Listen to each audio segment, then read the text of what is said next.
ನೀವು ನಂತರನ ಟೀ ಲವರ ಹಂಗಾದ್ರೆ ಈ ವಿಡಿಯೋ ನಿಮ್ಮ ಸಲುವಾಗಿ.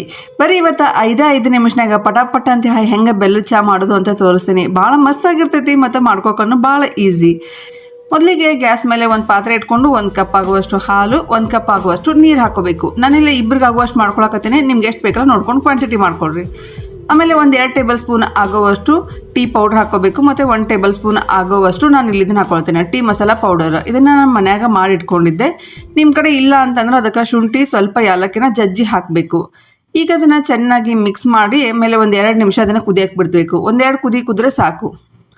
ಆಮೇಲೆ ಇಲ್ಲಿ 1-2 ಟೇಬಲ್ ಸ್ಪೂನ್ ಆಗುವಷ್ಟು ನಾನಿಲ್ಲಿ ಬೆಲ್ಲದ ಪೌಡ್ರ್ ಹಾಕೊಂಡು ನೀಟಾಗಿ ಮಿಕ್ಸ್ ಮಾಡ್ಕೊಳಕತ್ತೇನೆ.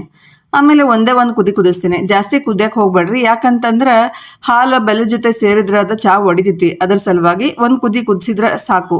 ನಮ್ದು ಬೆಲ್ಲದ ಚಹಾ ರೆಡಿ ಆಕೈತಿ. ಮಸ್ತ್ ಆಗಿರ್ತೈತಿ. ಒಂದ್ಸರಿ ಟ್ರೈ ಮಾಡಿ ನೋಡ್ರಿ. ಮತ್ತು ಈ ವಿಡಿಯೋ ಇಷ್ಟ ಆದ್ರೆ ಲೈಕ್ ಮಾಡ್ರಿ.